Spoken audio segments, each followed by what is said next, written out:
All right, well, thank you for coming tonight. My name's Joe Adebato. I'm the Director of Counseling, and we are back to live events, which is great. Live face-to-face events. We're back this fall, and it's good to see parents coming in. Tonight, we are offering something that the last time we offered this was probably in March of 2019. It was scheduled for March of 2020 and then canceled like everything else. So we're very fortunate to have Jonathan Hughes here tonight. I'll let him introduce himself, his role, what he's doing now, but he's really, pre-COVID, he had been coming to Burlington High School for about 5 or 6 years. He's talked to many Burlington parents over the years, given them some very valuable tidbits of information in regard to financial aid. So I am going to hand it over to Jonathan. Thank you. I had one of these in my pocket. I just didn't know if it was going to work. No, that's fine. Hi. Was that? Oh, tap. Oh, yes. Oh, I thought you meant the mic. Yeah. Well, thank you. My name is Jonathan Hughes. I'm here from MIFA. This is a QR code here that if you scan it on your phone, it'll take you to our email sign up, and we have 1 or 2 emails that we'll send you a month with information that's going to be relevant to you based on the age of your child or your children. So what grade are your student or students in? First grade. Oh, great. And you, Miss? Got 3 in junior, 6th grade, and not pre-K yet. Wow. Okay, so we can hit every topic. Good. So, and be a freshman. Okay, good. Excellent. So, before we get into actual saving, I do want to talk about MIFA, and here am I. In case you didn't see it, by the way, that picture is up there as well, along with a QR code that will, if you take a picture of it, it'll send you my information, so my direct phone number and email address, and that is there for you to use. So one of the things that MIFA does is we offer free guidance and counseling, and I am a MIFA counselor in the college planning department, and I help parents to do this. So I want you to feel free to actually use that. As Mr. Adebato said, before the pandemic, I was here, for 5 or 6 years in a row. I've been at MIFA for over 20 years. And so over that time, I've talked with thousands of parents, students, colleges and whatnot, but helping them through this process. So I have a lot of experience, and there are a lot of folks like me at MIFA who've been there a really long time, who are experts in guidance as well. Now MIFA is not showing up there. Why not? Oh, my things are not showing up. Oh, there we go. That was odd. Okay. MIFA is a state authority created by the Massachusetts State Legislature. It stands for the Massachusetts Educational Financing Authority.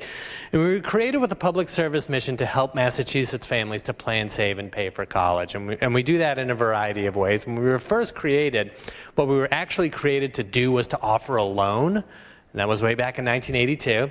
And that's something that we still do. We have fixed interest rate loans for education. But, as the cost of college has continued to rise and rise since 1982. Just offering the loan really wasn't enough to fulfill that mission. So we have 2 savings programs that we've added, which we're going to talk about tonight. The U-Plan prepaid tuition program and the U-Fund 529 plan. And as I said before, we do a lot of guidance, free guidance. And so that is free for everybody to use. And there's a lot of ways that you can interact with us. You can email us, you can call us, you can catch us on social. If you go to mifa.org, you'll see all of our tools and calculators. We have articles that we write. We have a podcast that we do. We have videos that we put out. So any way that we can be there for you with any questions that you may have throughout this process, we want to be able to do that. And we have something for parents of children at all ages. So we are a free resource for you to use, whether or not you have kids in high school or in first grade or pre-K, whatever it might be. You're likely to have questions on your way to college, and so we are a free resource for you to use, and we want you to do that. So we're here to talk about savings tonight, and what we're going to talk about, generally speaking, we're going to talk about why savings is important. And if you're here, I think you have some general idea that it is important, but we're going to talk a little bit more about that. And we're going to talk about 2 specific options, the ones that I mentioned earlier, the MIFA programs, which are the U Fund 529 plan and the U plan. Now, I'm not here to sell you on those plans or those programs specifically. Any way that you can save, that you actually do save, is a good way to save for college. It's better to save somehow than get hung up on what's the right way to do it and not make a decision. But there are certain ways, certain programs that have benefits associated, they're specifically designed. They have extra benefits when used for college, and they go a little bit further that way. And so these are those types of programs, so we'll talk about those. Then we're going to talk about some strategies for saving, so what we hear from people who have saved and what we know works for them. We'll talk about that. And then finally, how families pay for post-secondary education. Post-secondary education is just whatever comes after high school. So it's college, but it's also career training. The idea is that not everybody goes to college, not everybody needs to go to college or wants to go to college, or it's not the right path for everybody. That's fine. The idea isn't that everybody has to go to college. It's just that whatever your child wants to do, we want them in the best position to succeed, and so we want to have a plan for them to do that. Since especially, I would say this anyways, but since we're such a small group, if you have any questions throughout, this will take about 45 minutes or so, but if you have any questions, just raise a hand and we can talk about it as I go. And I'll be here afterwards as well if you have questions that you don't want to ask at the time or whatever. I'll be here afterwards that you can talk to me and privately if you like.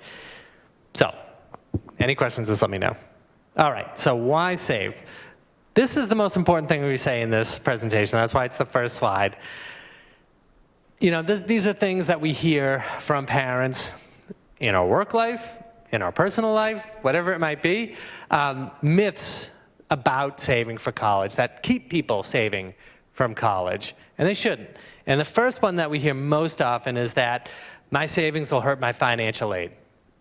So some people, even if they can afford to save, they might feel like, I don't know if I should do that, because if I do it, a college is going to see that I have this money saved, and they're going to say, well, I'm not going to give you this $10,000 scholarship now or this $10,000 grant because you've got $10,000 saved. And it doesn't really work like that. So there are two ways to award financial aid, and we could talk a lot about that, but I'm going to try to keep it as high level as I can.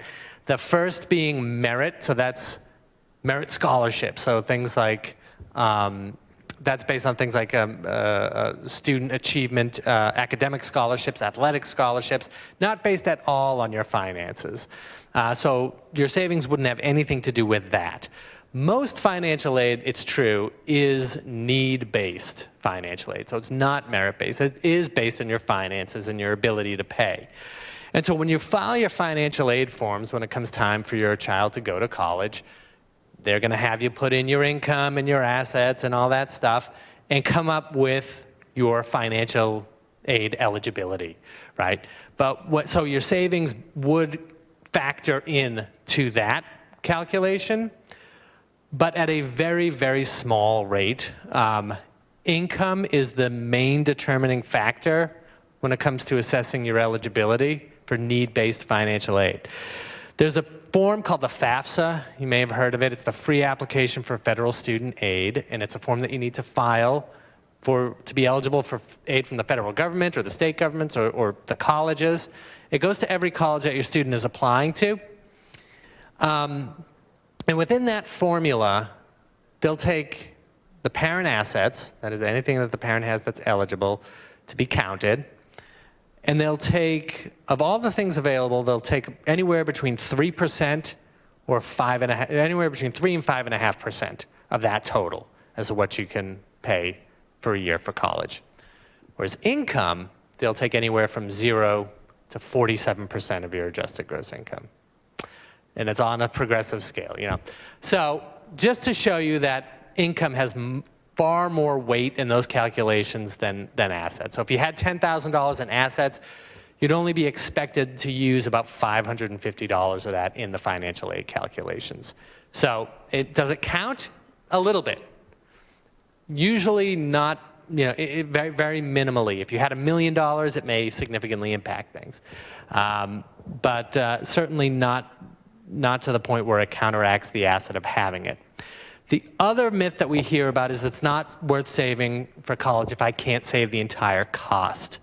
And so, this is something that I've experienced myself with my son. We were talking about our kids. My son is 9 years old. I think the last time I was here, he was 6 or 5 or something. It was crazy. But anyways, he's 9. And when he was born, I remember my colleague said, let's see how much college is going to be for him when he turns 18. And so we went to a calculator, a future college cost calculator, and put in the year that he was going to start college, and I think said a private 4-year college in the New England area, just in general. And I saw the 4-year cost. And I had that moment that anybody would have, which is, oh my God, forget it. There's no way I can save that, right? And you know what? I think that's true. There's no way I can save that amount. But I know that that's not really what I'm going to be charged. That's the sticker price of tuition. That doesn't take into account financial aid. And most families are going to be eligible for some level of financial aid. So the likelihood that you're going to be asked to pay the full sticker price of tuition is very, very, very, very small. So I'm not going to be asked to pay that full cost. And anything that you save now is something that you don't have to borrow later. So assuming aid takes in some of that, can I save enough to cover the rest of it? I don't know. Can I save some that it can eat into that balance and reduce what I have to borrow? I think is a good way to look at that. So it is definitely worth it to save, even if you can't afford to save the entire cost of college. Your college savings will help you. This is something that I say, it sounds like, a platitude or something, but it's true. We work with the savings programs at MIFA. I've talked with the customers. Nobody has ever said in 20 years that they wish they hadn't saved. Nobody regrets doing it. They're all glad that they have some savings. They may wish they had a little bit more, but they're glad that they do have what they have. It's not something that you're going to regret. It can help increase your list of colleges, have different sort of levels of college costs there. If you do a program like study abroad that's not aid eligible or something, you have some savings that you can use for that. Really, the biggest thing for me is that reduce or eliminate the need to borrow loans. So hopefully, you can eliminate it, but even reducing it is huge. Allows the student to work less and study more, and has a minimum impact on financial aid eligibility, as we've seen. I want to talk about this. This is a kind of a confusing slide, I'll be honest, but I think it's good. I put it in here for a reason. There are a lot of programs, and we'll talk about the Massachusetts one soon. States, cities, et cetera, have started programs where they will gift money to children for college or for future expenses, right? So, the state of Massachusetts has one, Boston has one, the state of Maine has it. I think the earliest ones are in Oklahoma, of all places, or San Francisco. And since there are a lot of those programs now, there's a lot of study that's been done around college savings to measure the impact of these programs. And so one of the things that they found, and this is, again, another way that why savings is important, that these studies show that when a child knows that money is set aside for him or her, they're much more likely to attend college and much more likely to graduate. I believe it's 3 times as likely to attend and 4 times as likely to graduate. And that's regardless really of the amount. You see here, this graphic is the graph of low LMI, low middle income children who graduate from college by savings amount. So you see no savings, 5%, school savings of $100 to $499. So it doesn't really, it's not that you have to save the entire cost of college or whatever it's going to cost you. Even if you have just a little bit, that increases the likelihood of graduation by about fivefold. And then above that, 500, you see an increase further. So we do see that increased attendance in graduation, and that is across all income levels. And so we know that there are these benefits associated with it that are secondary in a sense to paying for college, but it does result in more children attending and graduating college. And there are some other benefits as well that it's suggested that these programs might have. But I think that that's really the main point that I want to make here. Now, there are 2 specific Massachusetts savings options that we're going to talk about. Before I go into them, does anybody have any questions on anything I've said, or even anything that I haven't said about paying for college? Did you come in with any questions that I haven't addressed yet? No? Okay. Oh, you have one. Yeah. You might get to this later when you Yeah. but is there a difference between, you talked about the difference between savings versus income? Yes. Is there a difference between like the legal structure of like if it's in your child's name versus in the parental name? Yeah. Yeah, I won't get into it. Well, I wouldn't have gotten into it, but I can answer that question. If it's in the parent's name, I said I gave you that percentage, right? Anywhere from 3 to 5.5% they'll take. For the student, if it's in the student's name, it's 20%. So it's better off in the parent's name than it is in the student's name, because by the federal formula, at least, they see the student, okay, they've got it, they can pay, they can use more of it, it's for their education. Student income and student assets actually count heavier than parent income and parent assets. It's just that students tend to not have much income or assets. So it's typically, based on the parents. But yes, thank you for the question. Does that make sense? Okay, good. Okay, so I'll talk about the savings options here.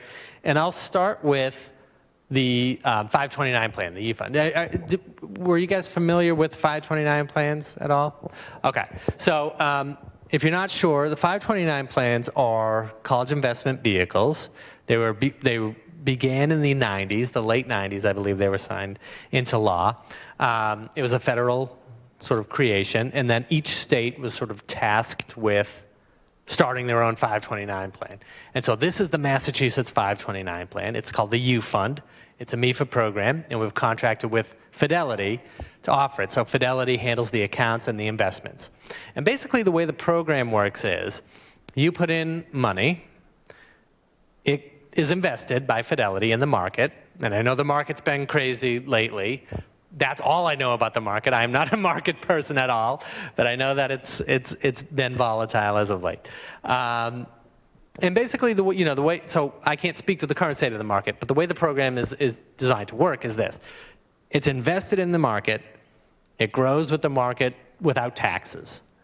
When the time comes to use the money, as long as you use it for a qualified educational expense, you don't pay any taxes on the earnings. So it's a tax-advantaged investment vehicle to use for education. So what are qualified educational expenses? There are things like tuition, fees, room and board, books, supplies, equipment. So it's a pretty varied list that you can use it for. This is the Massachusetts 529 plan, but it's not just for colleges in Massachusetts. You can use it for any accredited college in the country.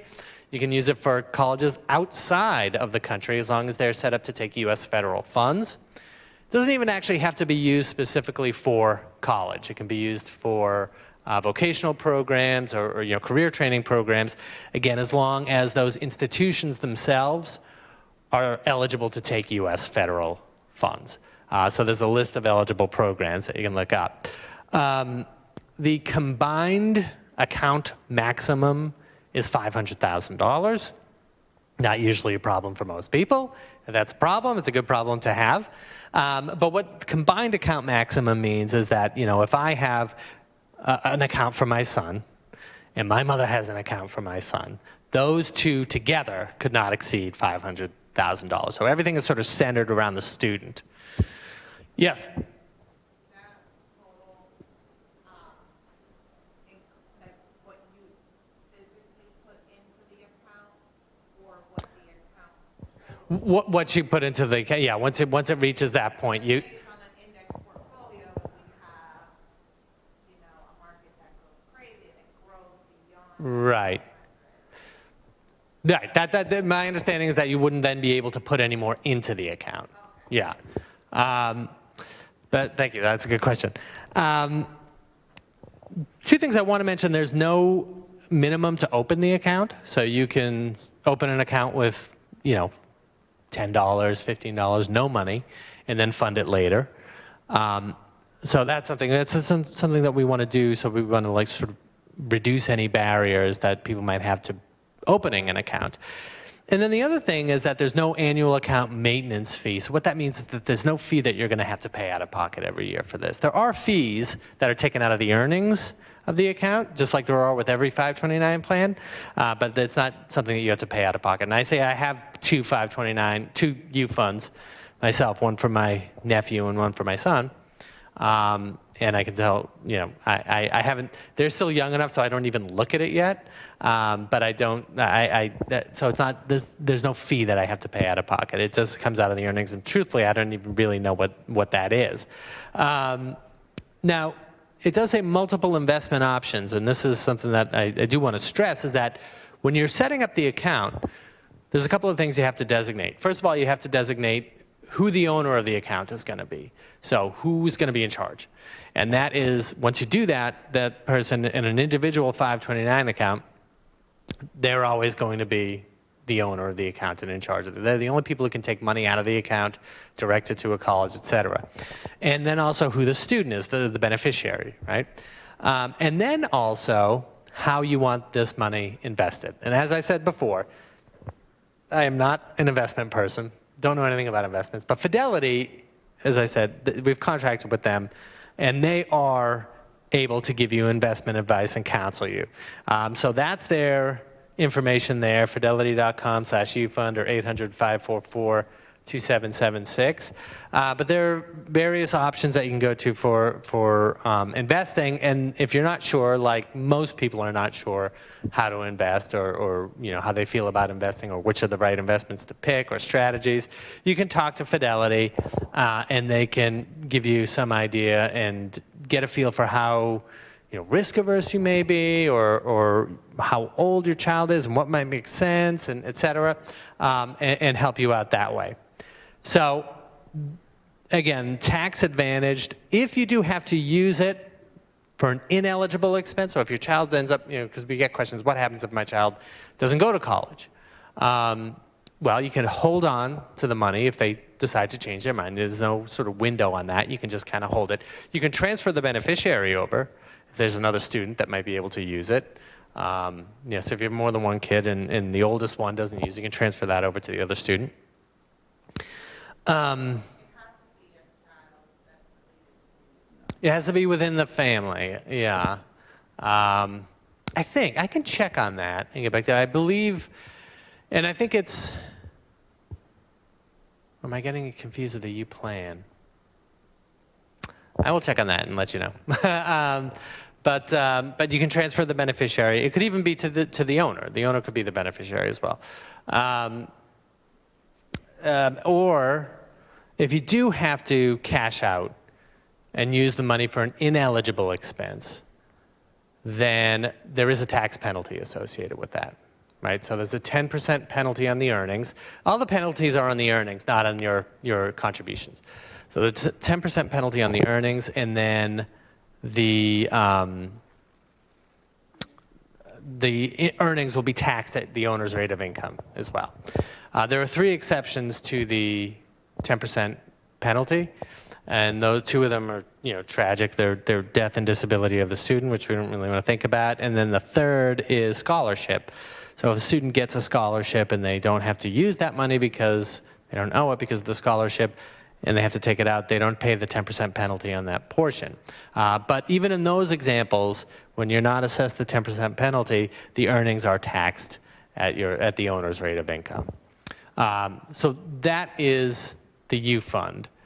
Any other questions on the U fund? Yeah. Is that new law that they can go into an IRA or IRA or Once you cash it out and use it for other expenses, it's a taxable event. So after that, I don't really know what the tax laws are in putting that money in other types of vehicles. There are rollovers that you may be able to do from different types of accounts into a 529, but I think that would be a question for Fidelity, if that makes sense. Okay. Okay, the other program that we have is the U-Plan, prepaid tuition program. And so this works in a different way. This is actually older than the 529 plan. This is from 1995. And this, as I said, differs from the U-Fund in a few important ways. The first one being, you put money into this account, it does not go into the market. It's invested in bonds that are backed by the full faith and credit of the Commonwealth, general obligation bonds. You can start it just like a U fund, which is, any time of year you can just go to the website and open an account and put money in, or if you wanted to, just like the U fund, you can have money automatically, sort of periodically and automatically drafted from a bank account into it, et cetera. But instead of the point of this program being to accrue interest through the investment and using it tax-free, this locks in a percentage of tuition at each participating college in the plan. So it's for use at a network of colleges. There are about 70 colleges. They're all in Massachusetts, public and private colleges. And I think the best way to explain the program is to sort of give you an example. I talked about my son.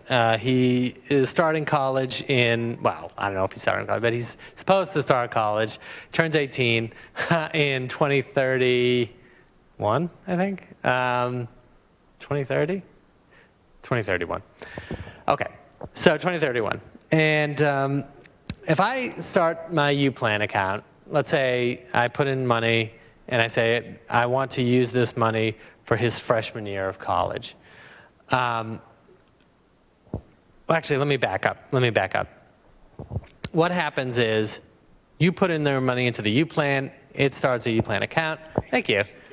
Yeah. And if you started it today, and let's say you contributed to it every month or periodically, there's a one-time bond purchase every year. And that happens August 1st. And so they would take all the money that you had in the account that you contributed to the account, plus any interest that accrued on that, and that would go towards the bond purchase at that time. You have to have at least $300 in at that time to buy a bond. If you don't, your money will just stay in the account, and next year, if you have it, it'll buy it that year. Based on the amount that you have saved at the bond purchase, that buys a percentage of tuition at each participating college. Every college has a different tuition. So the percentage that you buy is going to vary from college to college. So if there's $1,000, if I put in $1,000, and I say that's going to be for my son's freshman year of college, well, that is going to buy 10% of tuition at a college that costs $10,000 this year, right? Because I put in 10% of that. So if he ends up going to that college in 10 years, and let's say tuition is now $20,000 at that college, he's going to have 10% of $20,000 or $2,000. So his $1,000 became $2,000 because it kept pace with the increase in tuition. And that is the point of the U-Plan program. Now, the obvious question becomes, right, what happens if a student decides not to go to one of those colleges? If that happens, again, like the U Fund, there's a couple of things you can do. You can transfer that over to another beneficiary if they can use it. You can hold on to it, or you can cash out and get what you put in plus the interest back. Unlike the U Fund, there's no tax penalty for that in this case. You just get what you put in plus the CPI interest on that. What it locks in is tuition and fees, so not room and board, not books and supplies and equipment, just tuition and fees. So let's say, again, I put in $1,000 this year. I say I want this money to go to my child's freshman year. When you're putting in your account and creating your account, again, you have to designate an owner and a child beneficiary, how much money you want to put in and how often you want to put in, and then also what percentage to what year. So you want to pick one or more of the years that your child is going to be in college for. So you can buy, your freshman year, or you can put all your money towards your freshman year, or all your money towards your senior year, or you can split it over 4 years at once right away. It just depends on how people want to do it. Most people do, I think, split it over 4 years, so 25% of their investment is going in each year. And so the bet on that is that college tuition will increase higher than the rate of inflation, and it often does. But if they end up not going to a participating college, you can cash those funds out and get what you put in plus the interest back. So that is essentially how the U-Plan works. Yes? I know with the 529, you can move, if you have multiple children, you can move it from one to the other. Can you do that with this too? you can. It works a little differently because you selected maturity years, right? And those maturity years, that's when the bond matures. So we can't really change maturity years very easily. So let's say you have a child who is they're 2 years apart, right? Two children are 2 years apart. And I have an account that's going to mature in 2030. I bought 10% of tuition.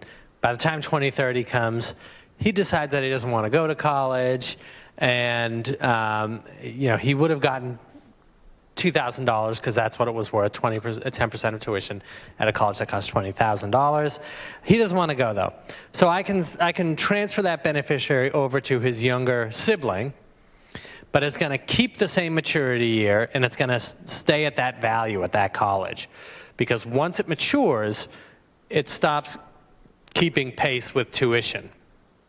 So you get what you've locked in up to the maturity year, but after that, it just stays at that value at the college. It continues to gain interest, and you'll get that when you use it, but it doesn't keep pace with tuition after its maturity year. So you can transfer them over, and you should if you're able to do that, but that's something to know. The other thing is, unlike the U Fund, remember I said for the U Fund, there's really no window that you have to use it by. You can kind of hold on to it indefinitely. There is a window here with the U Plan. So these are in bonds. We can hold on to bonds until about 6 years after they mature. So, if you've got kids that are separated by more than 6 years, it might be difficult to transfer beneficiaries over because at a certain point you have to use them. I say 6 years. Really, it's closer to 10. So you have more time than that. But there is a window that eventually you do have to use the account. And if there's too great of an age difference between beneficiaries, it might not work out. And then the other thing, for folks who have kids in high school that you may want to think about if you're considering both of the plans, there's a 5-year minimum on the U plan between when you put money in and when you can take it out, because it takes at least 5 years for the bond to mature. So if you were to start a U plan account right now, the first year that you'd be able to pick for maturity is 2028. Right? So as your kids get closer to college, you're going to start to lose the ability to save for those particular years because it's within that 5-year window that it takes for the bond to mature. But if you've got, it's an interesting program. It takes a little figuring out. I told the story, I've worked at MIFA for a long time. When I first started, I only did loans. And I didn't want, this program existed, but it seemed very complicated to me. And I was like, I don't want to know about this. I don't want to do. And then I learned it and started working with it and started working with the accounts. And I was like, oh, I get it. Okay, once you get it, it kind of clicks for you. And I have to say, we don't anymore, but we used to handle all these accounts in-house. So I would talk to parents or, uncles or grandparents who had U-Plan accounts for kids and see what they put in and what they were getting at schools. And if you did put in at a young enough age and kids, especially if kids went to participate in colleges, the cost of college has gone up a lot over the past 20 years. So, the returns on some of those returns were very, very, I was like, wow, they did really well with this program. My school that I went to 20-something years ago, I think is more than double what it cost then. So, and they're a U-Plan school. So again, now the question is, if you're looking at the U-Fund or the U-Plan, you may not have to make a choice. You can't do both plans, and both of them have their strengths. So the U-Fund is very flexible in how it can be used. The U-Plan is a little bit more locked in, but has a great potential. You can lock in increase of tuition. So the U-Fund can be used for all sorts of different expenses. The U-Plan can be used just for tuition and fees. So it could be you could lock in your percentage of tuition and fees with the U-Plan and have a 529 plan to pay for the other expenses, if you're able to do that. So that is the U-Plan. There's been an expansion of uses for 529 plans, to go back to them. In addition to higher education costs and career training, they've been expanded to include up to $10,000 a year in K through 12 tuition, up to $10,000 a year for costs associated with apprenticeships, and a one-time $10,000 disbursement to repay student loans. So all these things are eligible expenses now. You can withdraw that and pay and still not be assessed 10% penalty or any penalty on the taxes. So that's interesting. So baby steps. I'd like to mention this plan. This is, there we go. This started January 1st, 2020. It is a program through the State Treasurer's Office and MIFA. And it is the first statewide seeded child savings account in Massachusetts. Those programs that I was talking about earlier, right? The ones that Boston and California and Maine has and all this stuff. So there's a program that $50 is set aside for every baby born in Massachusetts or every child who is adopted in Massachusetts. And so they have a year to open up a U-Fund account and claim the $50. And so this is something that was, again, we've seen a lot of other states and a lot of other cities do, so we're really excited to be part of this program. It's been around for almost 3 years, over 3 years now. We started right in the pandemic, so that was interesting, but we had all these visits planned and everything that we had to cancel. But, you know, I know our kids are a bit older, but if you know anybody that this may work with, let them know about it. And it's, again, just to promote this sort of culture of savings and aspirations. There are two other, well, there's one other benefit, tax benefit to these savings programs. There are deductions that you can claim if you're a Massachusetts taxpayer by participating in these programs. So up to $2,000 you can claim on your state taxes if you're a married filer filing jointly of your contributions into either the U-Fund or U-Plan or both, or $1,000 for individual filers. So if you're contributing to either one of these accounts in these amounts or above, you can deduct up to that amount. And so this is, again, something that we've seen for other states do for a long time, and it was nice to have that just sort of extra incentive for people to save. And they did. I think it was pretty popular, and people took advantage of that. So just another tax benefit to keep in mind. So now we're moving on to strategies for saving. This graphic here that you see on the right is a gifting page. So this is something you can set up. It's from Fidelity's U-Fund page. If you've got a U-Fund account, you can put a picture of your child there, their age, the date that they're supposed to be entering college, and what they want to be when they grow up. So I know a lot of 2-year-olds know what they want to be when they grow up. Apparently this wants to be a doctor. But, you know, one of the things that we say is, you know, you don't have to do this by yourself, right? So you can get the word out to family and friends that they can contribute to your child's account. And so they can do that in a variety of ways. Even absent this, I remember my aunt would give me $25 when I saw her for my son's U-Fund account.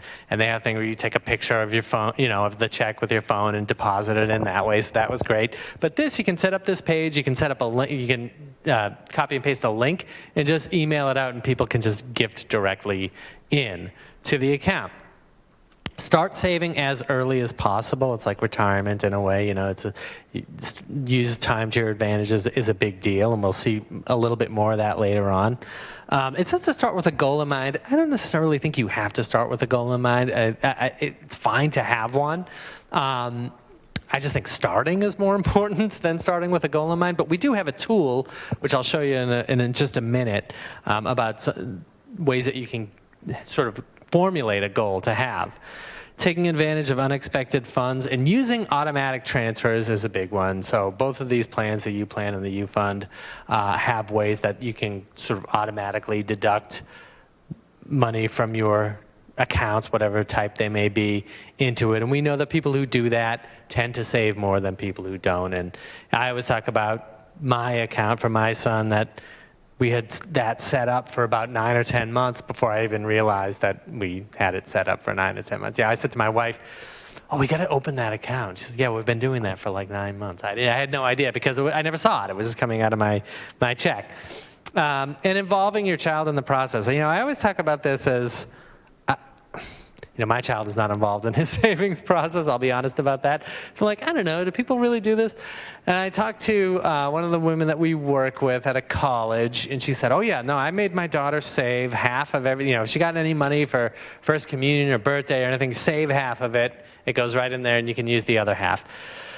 So it's okay, and I talked to her. I said, can I tell that story? Can I talk about that as as an example for, involving your child in the process? She said, yeah, I even talked to her just, the other day, and I asked her if she still does. She said, yeah, it feels wrong and she's grown, she's like, it feels wrong to spend it all. You save half of it, pay yourself first. So not only did it help her to have savings and to pay for college, but it became sort of a habit that she just took with her for the rest of her life. So that's really great. I wish that I had done that when I was a kid too and still had that habit, which I don't. But these are just some ways that we know people have had success in saving for college. So our college planning tool,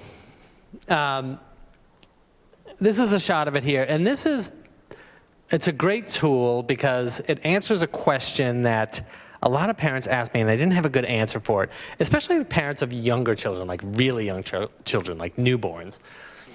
I would get a call that said, oh, I just had a daughter, I just had a son, whatever it was. And I want to make sure that by the time they get to college that we have it all set. How much do I need to save every month? So that's a really hard question to answer because there's just a lot that we don't know yet, right? So we don't know what college they're going to be going to. We don't know how much financial aid you're going to be eligible for. Those are big variables in how much you need to save. But there is a tool, finally, that we have that you can sort of estimate those things.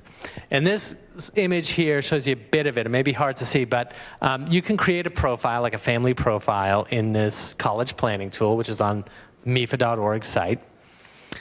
And put in your child, the age of your child or children, and it will sort of estimate when they're likely to start college. And then it'll use a future cost calculator to determine how much tuition fees, the overall cost may be by the time you get there. So you can select colleges, you can select types of colleges, and it will filter that for you. Okay, so that's one piece, and that's the scary piece done, right? Then you could say, okay, this is how much I have, and this is how much I'm going to be saving every month from now until then. And then it will estimate based on a percentage of return, which you can sort of mess around with if you want to, how much you're likely to have saved by that time to pay.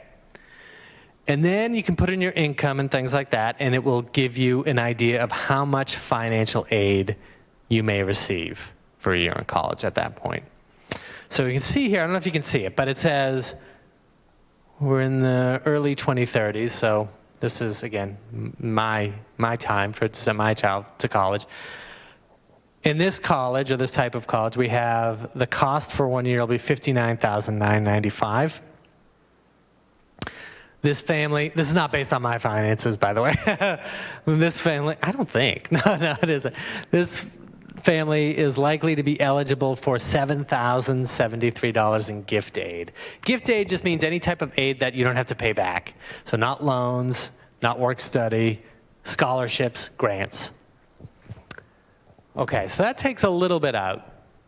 And based on what this family is saving, they're likely to have $32,000 saved by that time. So that means they're facing a shortfall of $20,920. This is for 1 year. So based on that, you get an idea of how you're doing, what you may need to do. Do you need to start looking for other colleges, less expensive colleges?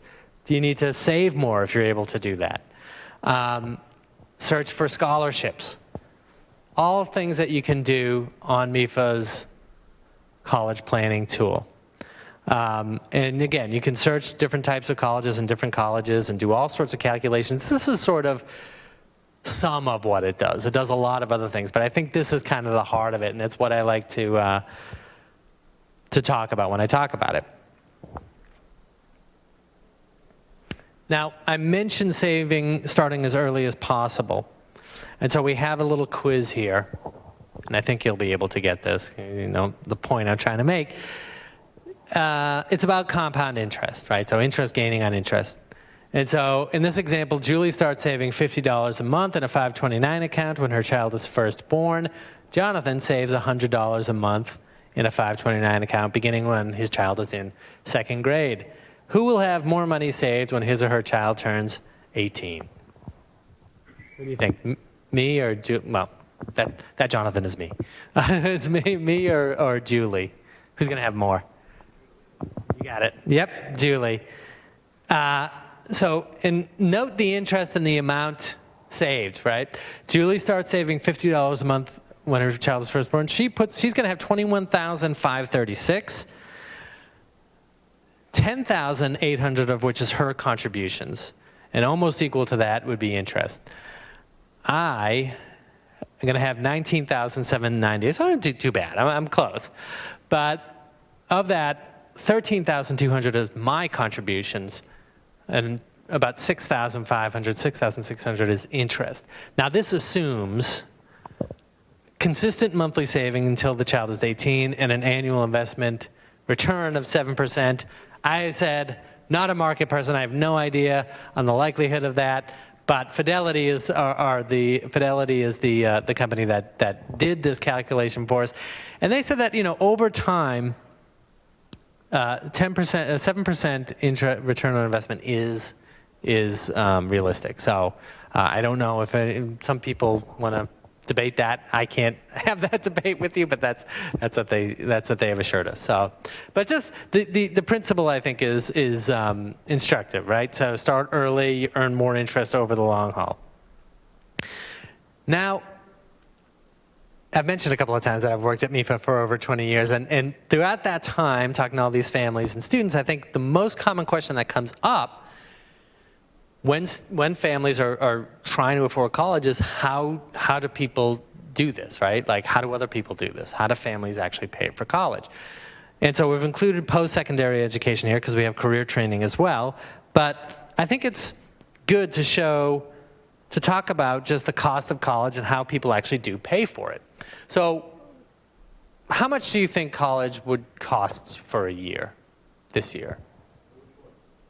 Well, okay, so that's a good question, right? Which school? It's not uncommon, in fact, it happens every year, that there's stories in the news, probably around August when they set the tuitions, right, or whenever they set the tuitions. It now costs this amount to go to this particular college, right? And it's always the most expensive college in the region. Okay. So people have it in their head, okay, $80,000 a year, $70,000 a year, et cetera. Now, I'm not saying that that's not the case for those colleges, or that's somehow wrong. But there are other things that you need to understand with that aren't as well understood, right? And so this data on the cost of college comes to us from a publication from the College Board. They're the organization that does the SATs and the AP program. And it is the trends in student pricing. And so this is a national average of all these different types of colleges. So it's a national average, so keep that in mind. So those expensive colleges that we hear about, those top of the line, $80,000, $75,000 colleges, are the four-year privates, right? So they're four-year colleges and they're private. They're not state colleges. And there's a lot of those here, right? There's a lot of those in Massachusetts. And the reason I said to keep in mind that it's a national average is because we're higher than the national average, okay, in this area, just because we are. This is the national average for 1 year at a four-year private college. And this includes tuition, fees, room and board, books, supplies, transportation, what's called the cost of attendance, everything, right? Everything all rolled in one. $66,800 per year. Okay, but there are different types, right? So four-year public colleges. Now, we know public colleges are less expensive, particularly if you live in the state, if you're going to a public college in your state of residence, right? So if you go to UMass or Framingham State, or those are public colleges in Massachusetts, as a Massachusetts resident, you pay a lower tuition than someone coming in from out of state. So for in-state students, the average cost nationally is $27,330. So you see it's a big difference there already, and I think we're closer to the average in four-year publics than we are in four-year privates. Now, if you go to a four-year public college outside of your state of residence, for the most part, you lose that in-state discount. So out-of-state students pay, the cost average is $44,160. Now, vocational schools, these are non-college schools, trade schools, career certification programs. Harder to get numbers on this. These numbers do not come from the College Board. It comes from this resource called Value Colleges, University, Community College, or Trade School. And this is sort of the best number that I could find is less than $33,000 for the entire education. So these costs are per year, and this is for the entire education. It's hard to say because there's a lot of variance in the types of programs and the duration of programs for credentialing. So, thinking about things like that don't require a college degree, like massage therapy or cosmetics or, hair design or HVAC, anything like that. Vocational schools, less than $33,000 for the entire education. And then finally, two-year public community colleges, almost always the least expensive options for students, about $9,500 per year. Doesn't include room and board. There are room and board figures for it, but I didn't include them because there aren't any community colleges in Massachusetts that have room and board capability. So the thing I want you to take from this, first of all, as you can see, there's a lot of different types of colleges, and they have different costs. The other thing is this includes everything, right? Tuition fees, room and board expenses, et cetera. If you're not living on a college campus, you're not going to be paying room and board expenses, right? So there's some elasticity there. And then the other thing is that doesn't take into account financial aid. So these are all sticker prices, so before financial aid. And as I said before, almost every family is going to be eligible for some level of financial aid. And as I said before, it's awarded on two metrics, merit and need. So again, merit awards are given in recognition of student achievement. Think academic scholarships, think athletic scholarships, artistic scholarships, other types of scholarships. And need-based aid is based on your finances and your ability to pay. And I think it's worth noting, $175.1 billion in financial aid granted in the year 2020-2021. That's actually lower than it's been in years prior to that as well. I've seen figures in the 180, 184 range. Just to show you that, it's well understood that college can be very expensive and can have a very high sticker price. That we know. What isn't as well understood is just the sheer amount of money that's granted every year to help students pay for that. So it really depends on your financial aid award, or your financial aid offer, as they call it. So, how you qualify for these things, you file your financial aid forms and become eligible for aid from the federal government or the state government or the college. Everything that the federal government does is need-based. Most of what the state does is need-based, although they do have some merit programs. And, a lot of what colleges do is need-based, but when you're thinking about merit scholarships, that mainly comes from the colleges, and colleges have really different practices on merit scholarships. So some colleges give out a lot of merit scholarships, some don't give out any. It really just depends on the college. And then there are outside organizations that offer scholarships as well. So for those outside organizations, think about them in two levels, local and national. Local business scholarships, local organization scholarships. Look to your high school counselor for those. They have the best resources on those. National scholarships, there are search engines you can use. Even you who have kids as young as 3rd grade can start applying for scholarships.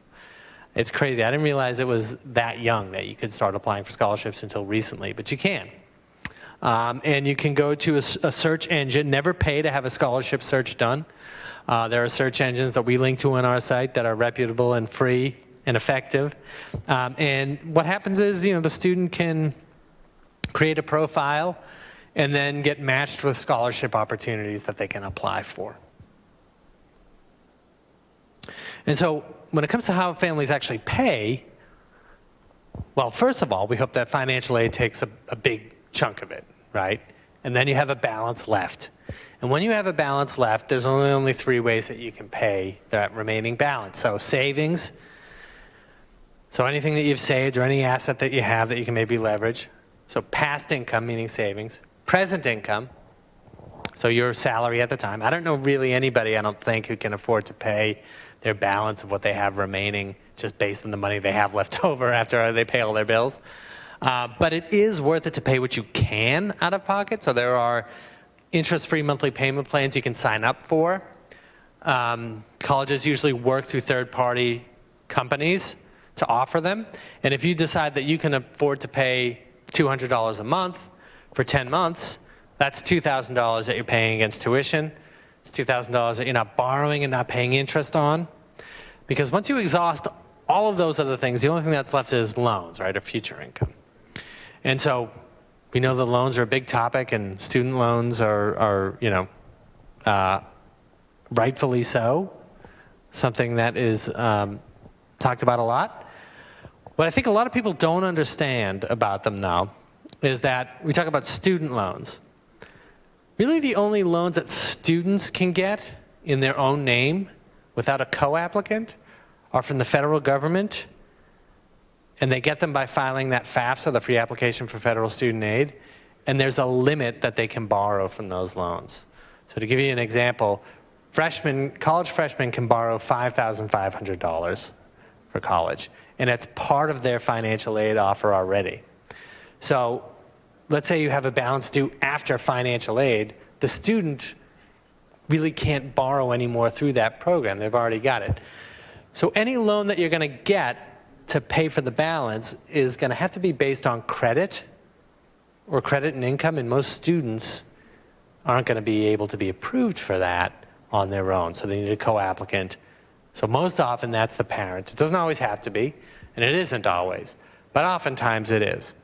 And so, any loan that you're going to get to pay the balance or some of the balance is going to depend, at least in part, on you and be your responsibility as a parent in a lot of cases.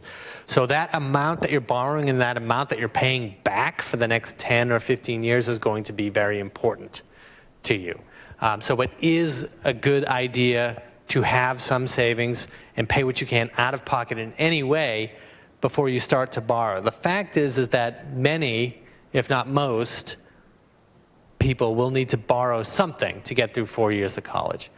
The problem, of course, is if you borrow more than you can afford to pay back or comfortably afford to pay back. So you just want to make sure that you have a plan in place to avoid that, and having some savings can really help with that. Okay, so next steps, if you haven't started saving, in whatever form that may take, you should start. Once you start, it's very easy to continue. If you have started, good, and continue to save. You can talk to your child about college. I don't know, 6 may be a little bit young, but if you got older kids, maybe you've talked about it already, but it's a good thing to have those conversations and have maybe cost be a part of those conversations at some point. I'm not saying right at the beginning, but maybe it's a good idea to do that. You can use online tools. You can go to MIFA.org and use that college planning tool. You can use a future college cost calculator. But if you do that, just know that's sticker price. It's not what you're going to pay. And there are a lot of tools that you can use to estimate, if I put away this much, how much am I likely to have? You can do an EFC calculator and know your expected family contribution, which sort of sets your eligibility for how much aid you're likely to be eligible for. Every college, also, it's not listed here, but especially since we have a couple of folks here who have kids in high school, every college is required to have what's called a net price calculator on their website. And so what that's designed to do is give you an idea of how much based on your income and your assets and maybe the student's grades. It really depends on the college, how much financial aid they're likely to get for a year at that college and what the remaining balance is.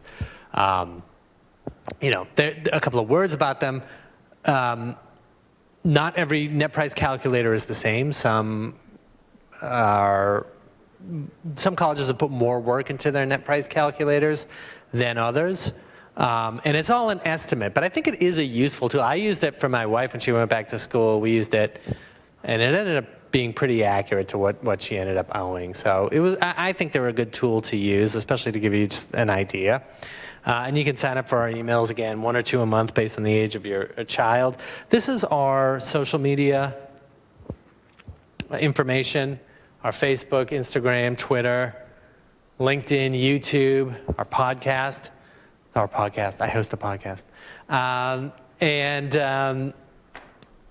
Yeah, so we very active on these channels. And also, if you're interested in scholarships, this is where we post a lot of scholarship information too. Because we're always getting contacted by people who offer, or organizations that are offering scholarships and asking us to post information about them, which we do. So, having said that, if you have any questions about anything, paying for college related, I'm happy to answer any.